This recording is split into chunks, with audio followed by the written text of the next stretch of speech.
Butluobi hairu warisi hodringai mangoinana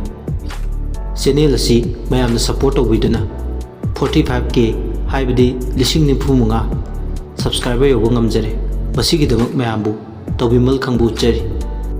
makha tarakpada channel asina 50k haibadi lising yankai subscriber yogo matamda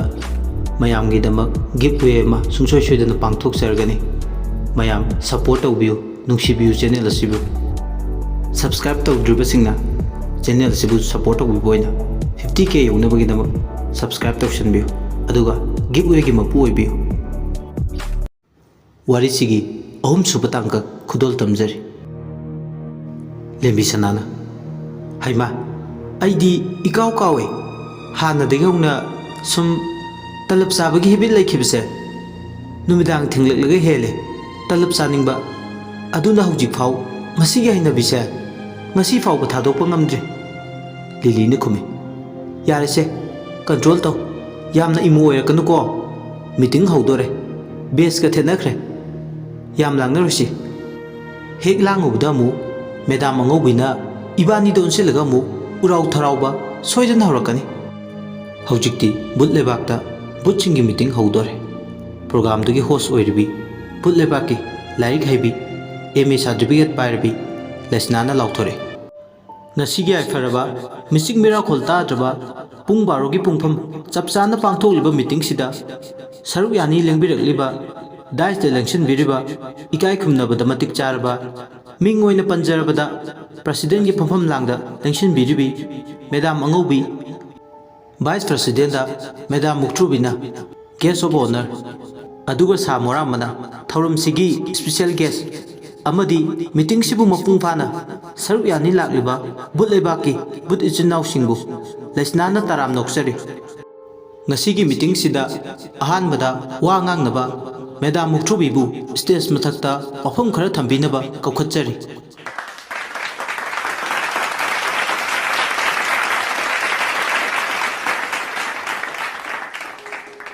mukthubi stage mathakta kakhale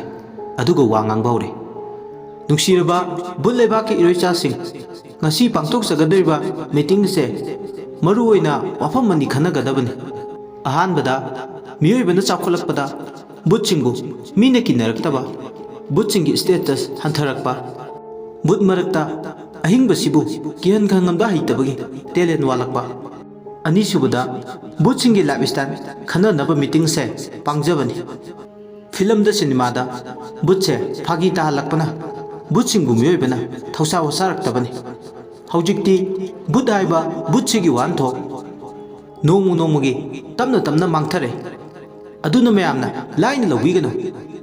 ahingban majority oiba planet sida but aikhoi gi rat mangsilakli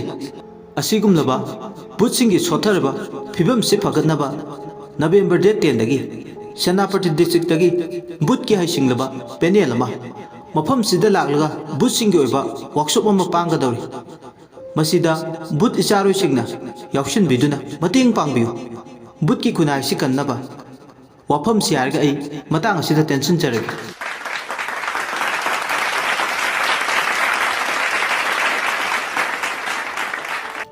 but mayam do khuba khuri mathangda special guest ta famliba Mr. Moram bhaiba butto stage ta wa ngangnaba kaukhale Moram basu magi oiba pukningi warol khara mayam mufumda thambi Moram ba hek loirakpaga but ki secretary angobina vote of thanks pi saurakna ahingi pung ani khara helakpada usina chinna meeting adu loire meeting du loibaga butlebak ta leiba butchingdo magi lefam da hanare liliga lesna gadi ani du pulauri lesnana but ki discussion ju ya miyoi bana but ki dre hojik matam dadi but pudi nongmaina oina ki de lili sukhumi nangna hari do chummi but pudi nongmaina heli ki na chatpa lumna lawba ꯑꯗꯣ ꯀꯩꯅꯣꯝ ꯍꯪꯒꯦ ꯅꯪ Saudi ꯁꯥꯎꯔꯛꯀꯅꯨꯀꯣ ꯂꯤꯂꯤꯅ ꯈꯨꯝꯃꯦ ꯀꯔꯤꯅꯣ ꯅꯪꯅ ꯍꯪꯅꯤꯡꯉꯤꯗꯣ ꯍꯪꯉꯣ ꯅꯪ ꯑꯩ ꯑꯁꯨꯛ ꯀꯨꯏꯅ ꯂꯨꯅ ꯇꯤꯟꯅꯔꯛꯄꯁꯤꯗ ꯀꯔꯝꯕ ꯃꯇꯝꯗ ꯑꯩꯅ ꯅꯪꯉꯣꯟꯗ ꯁꯥꯎꯕ ꯌꯥꯎꯈ꯭ꯔꯒꯦ ꯂꯩꯁꯅꯥ ꯑꯩꯅ ꯅꯪꯉꯣꯟꯗ ꯈꯪꯅꯤꯡꯕꯁꯦ ꯍꯪꯉꯒꯦꯀꯣ ꯑꯗꯨꯗꯤ ꯍꯣꯏ ꯍꯪꯉꯣ ꯂꯩꯁꯅꯥꯅ ꯍꯥꯏ ꯅꯪꯃꯨꯛ ꯁꯛꯁꯨ ꯐꯖꯕꯤ ꯋꯥꯇꯥ ꯄꯥꯗꯕꯤ ꯑꯃꯅ ꯃꯇꯧ ꯀꯔꯝꯅ ꯕꯨꯠ ꯂꯩꯕꯥꯛꯁꯤꯗ ꯂꯥꯛꯈꯤꯕꯅꯣ ꯑꯩ ꯁꯤꯃꯗꯤ ꯇꯁꯦꯡꯅ ꯈꯪꯅꯤꯡꯉꯤ ꯂꯩꯁꯅꯥꯒꯤ ꯋꯥꯗꯨ ꯇꯥꯕꯗ ꯃꯥꯏꯊꯣꯡꯗꯣ ꯃꯆꯨ ꯑꯣꯟꯈꯤ ꯂꯤꯂꯤ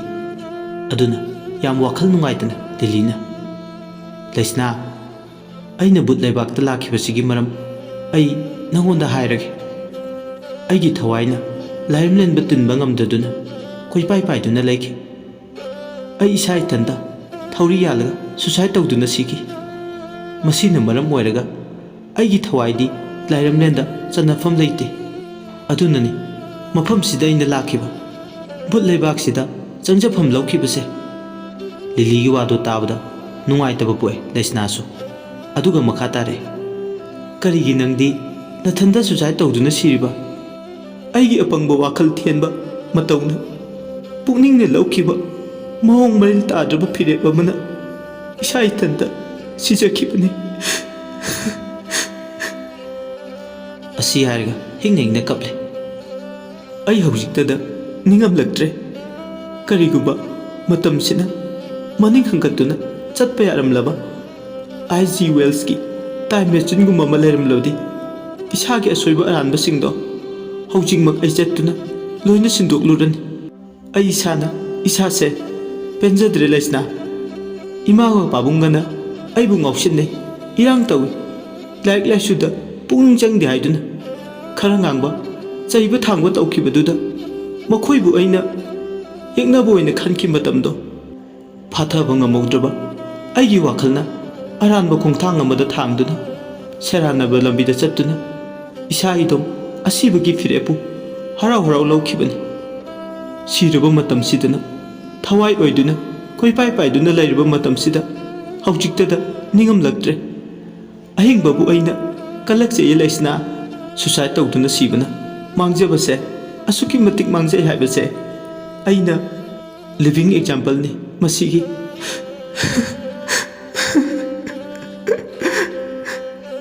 ꯑꯁꯤ ꯍꯥꯏꯔꯒ ꯂꯤꯂꯤ ꯍꯤꯡꯅ ꯍꯤꯡꯅ ꯀꯞꯂꯦ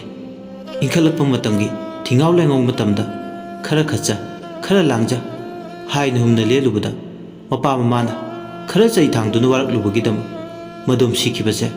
ꯃꯍꯥꯛ ꯃꯁꯥꯅ ꯃꯁꯥꯕꯨ ꯋꯥꯔꯧꯖꯔꯦ ꯂꯤꯂꯤꯅ ꯀꯞꯄ ꯎꯔꯒ ꯂꯩꯁꯅꯥꯁꯨ ꯀꯞꯂꯛꯑꯦ ꯑꯅꯤꯗꯣ ꯀꯣꯟꯁꯤꯟꯅꯔꯒ ꯀꯞꯄꯦ ꯃꯆꯤꯟ ꯃꯅꯥꯎꯗꯧꯅ ꯕꯨꯠ ꯂꯩꯕꯥꯛꯁꯤꯗ ꯂꯣꯏꯅꯔꯕꯅꯤ ꯑꯁꯨꯝꯅ ꯕꯨꯠ ꯂꯩꯕꯥꯛꯇꯨꯗ ꯉꯥꯏꯍꯥꯛ ꯑꯅꯤꯗꯣ ꯄꯨꯛꯃꯦꯟ ꯄꯥꯎꯃꯦꯟꯅꯩ ꯉꯥꯏꯍꯥꯛ ꯄꯨꯛꯃꯦꯟ ꯄꯥꯎꯃꯦꯟꯅꯔꯝꯂꯒ ꯂꯤꯂꯤꯗꯣ ꯃꯌꯨꯝ ꯅꯤꯡꯁꯤꯡꯂꯛꯇꯨꯅ ꯃꯈꯣꯏꯒꯤ ꯊꯣꯡꯒꯥꯟ ꯃꯄꯥ ꯐꯥꯎꯕꯗꯪ ꯆꯠꯂꯨꯒꯦ ꯈꯜꯂꯗꯨꯅ ꯕꯨꯠ ꯂꯩꯕꯥꯛꯇꯒꯤ ꯐꯨꯛ ꯂꯥꯎꯅ ꯃꯌꯨꯝ ꯂꯩꯔꯤꯕ ꯎꯔꯤꯄꯣꯛ ꯇꯥꯅ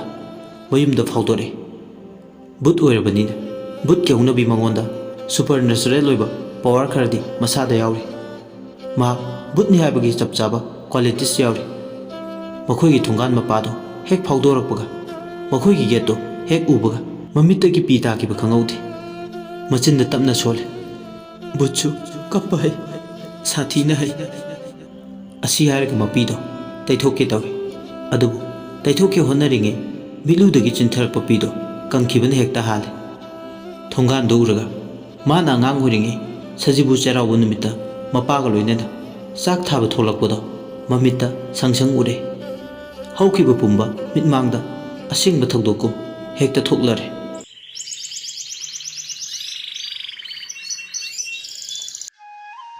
ꯄꯤꯛꯂꯤꯕꯤ ꯂꯤꯂꯤꯅ ꯃꯈꯨꯠ ꯃꯆꯥꯗꯨꯅ ꯊꯣꯡꯒꯥꯟꯗꯨꯗ ꯂꯩꯕꯥꯛꯅ ꯋꯥꯏ ꯇꯩꯗꯨꯅ ꯆꯩꯔꯥꯎꯕꯒꯤ ꯆꯥꯛ ꯊꯥꯅꯕ ꯃꯐꯝꯗꯣ ꯁꯦꯝꯂꯤ ꯊꯋꯥꯏ ꯇꯥꯅ ꯕꯔꯞ ꯂꯩ ꯆꯦꯔꯦ ꯖꯨꯕꯥ ꯀꯨꯁꯨꯝ ꯑꯉꯥꯡꯕꯅ ꯂꯩꯕꯥꯛꯀꯤ ꯄꯜꯗꯨꯗ ꯌꯨꯡꯗꯨꯅ ꯅꯤꯡꯊꯤꯖꯅ ꯑꯦꯔꯦꯟꯖ ꯇꯧꯔꯤꯕ ꯌꯦꯡꯕꯒꯤ ꯄꯦꯟꯕ ꯅꯥꯏꯔꯝꯗꯦ ꯏꯆꯥ ꯊꯣꯏꯕꯤ ꯅꯈꯨꯠꯇꯣ ꯃꯣꯠꯄ ꯇꯥꯔꯦ ꯌꯥꯔꯦꯁꯦ ꯈꯔ ꯋꯥꯏ ꯇꯩꯔꯗꯤ ꯄꯥꯕꯨꯡ ꯀꯩꯁꯨ ꯃꯣꯠꯂꯣꯏꯌꯦ ꯆꯍꯤ ꯑꯃꯒꯤ ꯃꯅꯨꯡꯗ ꯑꯃꯨꯛꯇꯪ ꯋꯥꯏ ꯇꯩꯕꯕꯨ ꯃꯣꯠꯀꯦꯁꯨ ꯃꯣꯠꯆꯁꯅꯨ ꯃꯄꯥ ꯃꯆꯥ ꯑꯅꯤꯗꯣ ꯅꯣꯛ ꯅꯣꯛꯇꯨꯅ ꯋꯥꯔꯤ ꯁꯥꯟꯅꯩ ꯃꯤꯀꯨꯞ ꯈꯔꯒꯤ ꯃꯇꯨꯡꯗ ꯆꯥꯛ ꯊꯥꯅꯕ ꯆꯥꯛꯂꯨ ꯁꯦꯝꯗꯨꯅ ꯄꯨꯊꯣꯔꯛꯑꯦ ꯀꯨꯝꯒꯤ ꯑꯅꯧꯕ ꯄꯦꯟ ꯀꯠꯂꯒ ꯊꯣꯡꯂꯒ ꯂꯥꯏꯁꯤꯡꯗ ꯊꯥꯗꯣꯛꯂꯤ ꯄꯤꯛꯂꯤꯕꯤ ꯂꯤꯛꯂꯤꯅ ꯃꯇꯝꯗꯨꯗ ꯆꯥꯛ ꯊꯥꯕꯗ ꯀꯌꯥꯗ ꯍꯔꯥꯎꯖꯈꯤꯕ ꯑꯗꯨꯕꯨ ꯍꯧꯖꯤꯛꯇꯤ ꯃꯇꯝꯗ ꯍꯧꯈ꯭ꯔꯦ ꯀꯣꯟꯊꯣꯡꯗꯨꯗ ꯌꯦꯡꯂꯒ ꯃꯍꯥꯛ ꯀꯞꯂꯤ ꯀꯞꯄꯁꯤꯅꯁꯨ ꯑꯄꯦꯟꯕ ꯑꯣꯏꯗꯦ ꯃꯥꯒꯤ ꯑꯅꯤꯡꯕ ꯑꯄꯥꯝꯕꯁꯨ ꯀꯞꯄꯒꯇꯅꯤ ꯃꯤꯂꯨ ꯄꯤꯔꯥꯡꯅ ꯆꯤꯟꯊꯔꯤꯕ ꯃꯈꯩ ꯃꯥꯒꯤ ꯑꯄꯦꯟꯕꯅꯤ ꯑꯗꯨꯕꯨ ꯍꯥꯏꯖꯕꯇꯅꯤ ꯃꯤꯂꯨꯗꯒꯤ ꯆꯤꯟꯊꯔꯛꯂꯤꯕ ꯄꯤꯔꯥꯡꯁꯤꯁꯨ ꯏꯁꯤꯡ ꯃꯅꯤꯜꯒꯨꯝ ꯅꯤꯡꯊꯝ ꯃꯇꯝꯗ ꯊꯨꯅ ꯌꯥꯡꯅ ꯃꯥꯡꯈꯤꯕꯗꯧꯅ ꯇꯧꯏ ꯀꯞꯂꯨꯕꯒꯤ ꯚꯦꯂꯨ ꯃꯁꯥꯗ ꯐꯥꯎꯗꯕꯒꯨꯝ ꯇꯧꯏ ꯀꯞꯂꯨꯗꯨꯅꯁꯨ ꯃꯥꯒꯤ ꯃꯩꯆꯥꯛꯇꯤ ꯀꯣꯛꯄ ꯂꯩꯇꯦ ꯑꯃꯨꯛ ꯅꯧꯅ ꯃꯤꯠꯃꯥꯡꯗ ꯊꯋꯥꯟꯃꯤꯆꯥꯛꯀꯨꯝ ꯀꯨꯐꯦꯠ ꯀꯥꯐꯦꯠ ꯉꯥꯜꯂꯔꯦ ꯍꯧꯈꯤꯕ ꯊꯧꯗꯣꯛꯇꯨꯅ ꯉꯥꯏꯍꯥꯛꯇꯤ ꯃꯥ ꯅꯧꯅ ꯃꯤꯑꯣꯏ ꯄꯣꯛꯇ ꯄꯨꯛꯅꯤꯡꯂꯣꯏ ꯃꯁꯥꯅ ꯃꯁꯥꯒꯤ ꯄꯨꯟꯁꯤ ꯂꯣꯏꯁꯤꯟꯖꯈꯤꯕꯁꯦ ꯅꯤꯡꯉꯝꯗꯕ ꯐꯥꯎꯏ ꯑꯁꯨꯛ ꯌꯥꯝ ꯇꯣꯟꯕ ꯃꯥꯃꯨꯛ ꯀꯗꯥꯏꯗ ꯂꯩꯔꯝꯒꯗꯣꯏꯅꯣ ꯈꯜꯂꯤ ꯇꯥꯏꯕꯪꯄꯥꯜꯁꯤꯗ ꯑꯁꯨꯝꯅ ꯀꯣꯟꯊꯣꯡ ꯑꯗꯨꯗ ꯉꯥꯏꯍꯥꯛ ꯅꯤꯡꯉꯝꯗꯅ ꯂꯦꯞꯂꯝꯂꯒ ꯃꯥ ꯈꯣꯡ ꯑꯗꯣ ꯊꯥꯡꯗꯣꯔꯛꯂꯦ ꯃꯈꯣꯏꯒꯤ ꯂꯩꯔꯛ ꯑꯗꯨꯗ ꯑꯁꯨꯝꯅ ꯃꯥ ꯈꯣꯡꯊꯥꯡꯗꯣ ꯑꯅꯤꯔꯛ ꯑꯍꯨꯝꯂꯛ ꯊꯥꯡꯕꯇ ꯉꯥꯏꯔꯤ ꯅꯨꯡꯁꯤꯔꯕ ꯈꯣꯟꯖꯦꯜ ꯑꯃ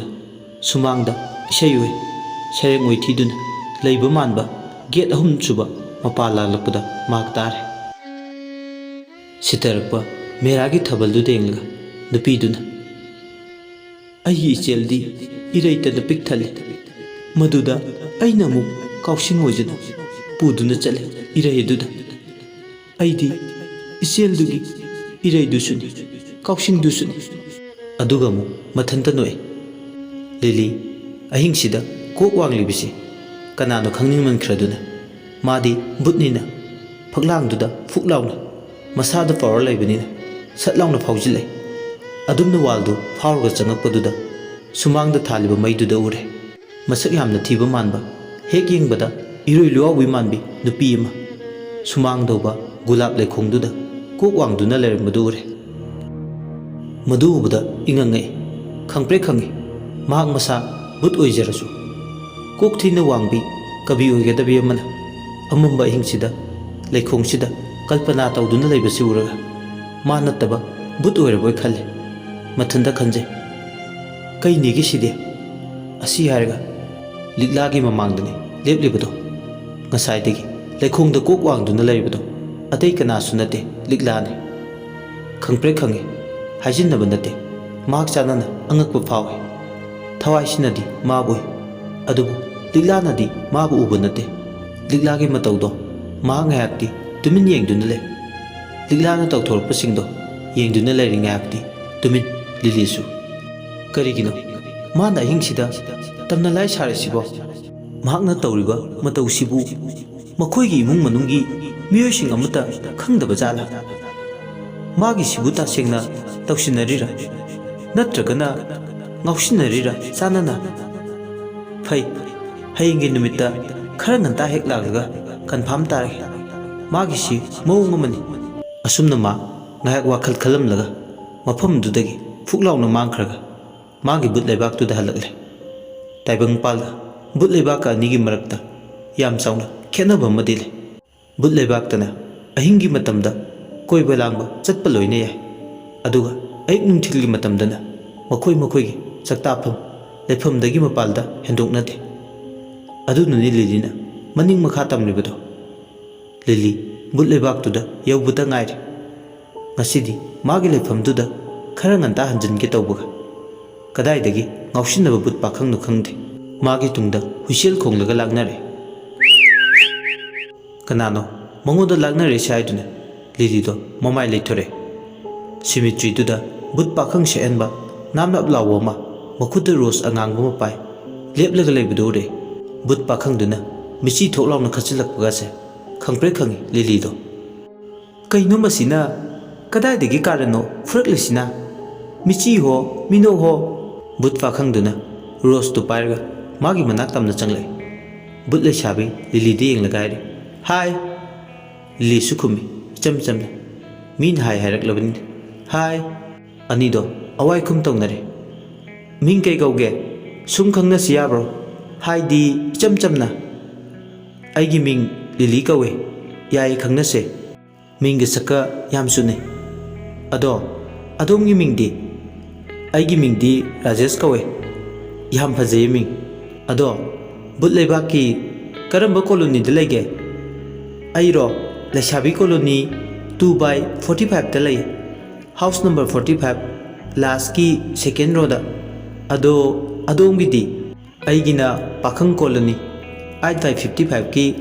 8 रो की 35 ता ओ मिंग होइना कौनसे दुदी कौनसे आई राजेश से खुत्ता अंगांग गुलाब को पायरदना कायदा चलुइनो गुलाब सिरो मीगी संबल सादा होरंबा अदुदा अइना फजमली हायदना सुमना सुम हेगलकपने ngasi numitse गुलाब की सैरे गुलाब की लेखों संबी अदुगा हौजिकचु गुलाब की गुलाब ngakta अइना उरिसे ngasi se rose day ga tabajalo lily gi waduda se no butra jesto haifen noi khazai gi dimple kutak tawba maya forak tawba rajesh na nokpu durga lily do ning law rajesh na makha tare ai kainumta hage nang lana di logunu hoyaye hairo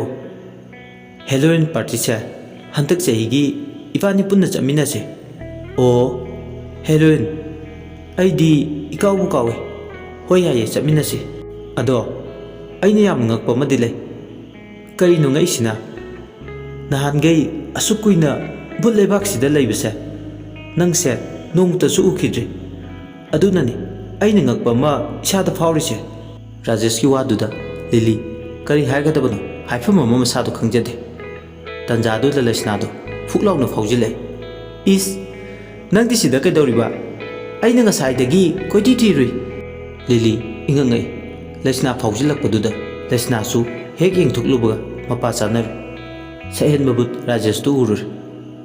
lesna gi wakhalda ani se irang toriboining lesna na o aina disturb ngahak tore Lily ne yare be manangsu kari gi disturb no matang sida disturb ka taude ko Rajesh makhoi ni ngangnari do taragale Rajesh lesna budi hana digauna masak to kabuk sabak ti khangi phajana munna khangludragasu lesna lakpududa wa makha taba ngamdra somda but colony da security na koiti thiba hongnare moigisu akang nabi rule lamale but le shabi singdi hekta chatlasu पाक है मनिंग तमने चटपा यादे मोइदी fix timing दे चटले बुत लेबाक तुगी चटनबी कांगलोंदो हेक थुगारुबा मतमदा मखोइदी punishment चाय अदुना बुत लेसाबे सिंगबु यंगसिनबा सिक्योरिटी एजेंसी स्पाई सीआईडी मदी अतै अतोपा ऑर्गेनाइजेशन क्या अमले मरम मसिना बुत लेबाक सिदे लेबी लिलीना नियम कायबा थबा अमा हेक तबु मतमदा पनिशमेंट सोइदन फंगबा तारे खंदुना वाबीबना थीबा लाकजबने बुलेबा के लेसाबी कॉलोनी दा मयुम थांगना लेबने अनिदो अमरोम दा लेसना लिली गी दमक याम वाजे लिली चलम दाइदुदा बुत पाखंग सेनबा राजेश दा वाहिम ता हैरम द्रदि फजरोय खंदुना असुम नायरमी राजेश चलुखिगे हेलोइन हेंगनि हाबेदुदा ngasi gumbagi numidang pung 12 chapchana cemetery सिदा आइबु ngairamo होयाये आई सोइदना नंगबु ngairमगी लिली असुमनानिदो वाहि खरा हाइनरगा मिटके यंगने तंजादुदा इरांग इंगित खंगबी लेसनाना नाकंद तमना इसै ngंगले येंगजरगा पेंजै थमोइना फोंगमद्रबसु वाहैना मिटका मिटचना मतंगदुदा निदो हाइफेट लेसना की सही ताबदा इकायरप तवे राजेश दी सिमिट्री दुदा लेपतुना लेवे अदुबु लिली लेसना को लोइनना बुत लेसाबी सिंगी कॉलोनी ताना लाए अदुबु चन्ना तुंगहना सिमिट्री मपादुदा लेपतुना लेबे राजेश बु तुंगहनदुना येंगे उसिनासिन येंगने लापना बुत लेसाबी कॉलोनी यौरे हौजिक मयामदा बुत लुआउबी हाइबो वारिसिगी अहुम सुब तांक खुदोल तमजख्रे अदोमना वारी से ताबिरगा अदोम की मोत अदु कमेंट बॉक्स ता थंबिरम अमदी चैनल असिबु नुसिबिदुना अदोम की ममल यामलबा लाइक अमदी सब्सक्राइब तबो काउबिगन लोशिलकपदा मयाम इकोकनोन अमुकन खुरुमजरी।